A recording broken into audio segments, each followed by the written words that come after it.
تعالیٰ نے حضرت آدم علیہ السلام سے ارشاد فرمایا کہ آدم آپ اور آپ کی بیوی جنت میں رہیں اور جس جگہ سے چاہیں بغیر محنت و مشقت کے کھائیں پئیں،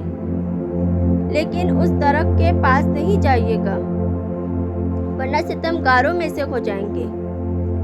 بس شیطان کو حضرت آدم کی یہ فضیلت پسند نہیں آئی اور حسد کی آگ میں جلنے لگا اور یہ چاہتا تھا کہ انہیں جنت سے نکلوا دے۔ شیطان سانپ کے دہن میں بیٹھ کر جنت میں گیا اور حضرت حوا سے مخاطب ہوا، اس طرح کہ انہوں نے گمان کیا کہ سانپ ان سے ہم کلام ہے۔ بس شیطان نے ان کو وسوسے میں ڈالا تاکہ ان کی شرمگاہوں کو ظاہر کر دے اور کہا کہ تمہارے پروردگار نے تم کو اس درخت سے اس لیے منع کیا ہے کہ تم دونوں فرشتے نہیں ہو جاؤ یا ان لوگوں میں سے نہ ہو جاؤ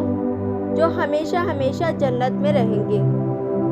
اور ان کے سامنے قسم کھائی کہ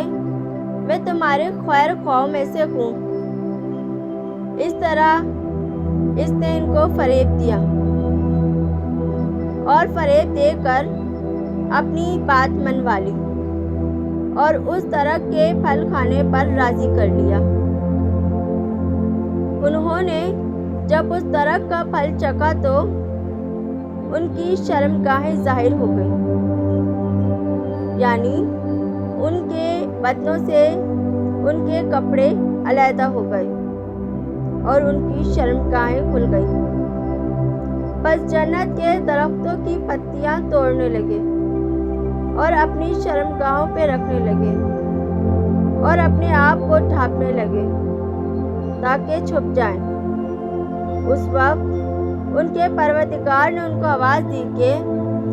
کیا تم کو اس درخت کا پھل کھانے سے منع نہیں کیا تھا اور یہ نہیں کہا تھا کہ شیطان تمہارا دشمن ہے، کہیں تم کو جنت سے نکلوا نہیں دے؟ بس حضرت آدم شرمندہ ہوئے اور رنج کے عالم میں فریاد کرنے لگے کہ یا اللہ، ہم نے اپنے نفسوں پر ظلم کیا اور تیری نافرمانی کی۔ اللہ تعالیٰ نے فرمایا کہ میں نے تجھے پیدا کیا، تیری صورت درست کی، فرشتوں کو تیرے سجدے کا حکم دیا، تیرا نام اپنے آسمانوں پر بلند کیا، تیری ابتدا بزرگی سے کی، تجھ کو اپنی جنت میں رکھا، اور یہ سب میں نے تیری خوشنودی کے واسطے کیا۔ بس حضرت آدم علیہ السلام نے کہا کہ یا اللہ، اگر تو ہم پر رحم نہیں کرے گا تو ہم نقصان اٹھانے والوں میں سے ہوں گے۔ جب اللہ تعالیٰ نے دیکھا کہ حضرت آدم علیہ السلام کو اپنی غلطی کا رنج ہے اور شرمندہ ہے اور اپنے گناہ کا اقرار کر رہے ہیں اور اعتراف کر رہے ہیں، تو اللہ تعالیٰ نے ان کو چند کلمات کی تعلیم دی۔ حضرت آدم علیہ السلام نے پروردگار سے کلمات کی تعلیم حاصل کی اور ان کی برکت سے خدا نے ان کی توبہ قبول کر لی اور ان کی ہدایت کی۔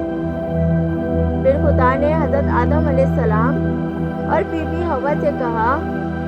کہ بحشت سے زمین پر چلے جاؤ اور تم میں سے بعض کے دشمن ہوں گے اور وہاں موت کے وقت تک رہو گے،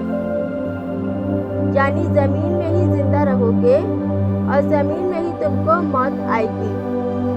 اور زمین ہی میں قیامت کے دن باہر آؤ گے۔ اور اگر تمہاری طرف میری جانب سے ہدایت آئے تو جو شخص میری ہدایت کی پیروی کرے گا گمراہ نہیں ہوگا اور آخرت کے عذاب میں گرفتار نہیں ہوگا، اور جو شخص میری یاد سے غافل ہوگا تو اس کے لیے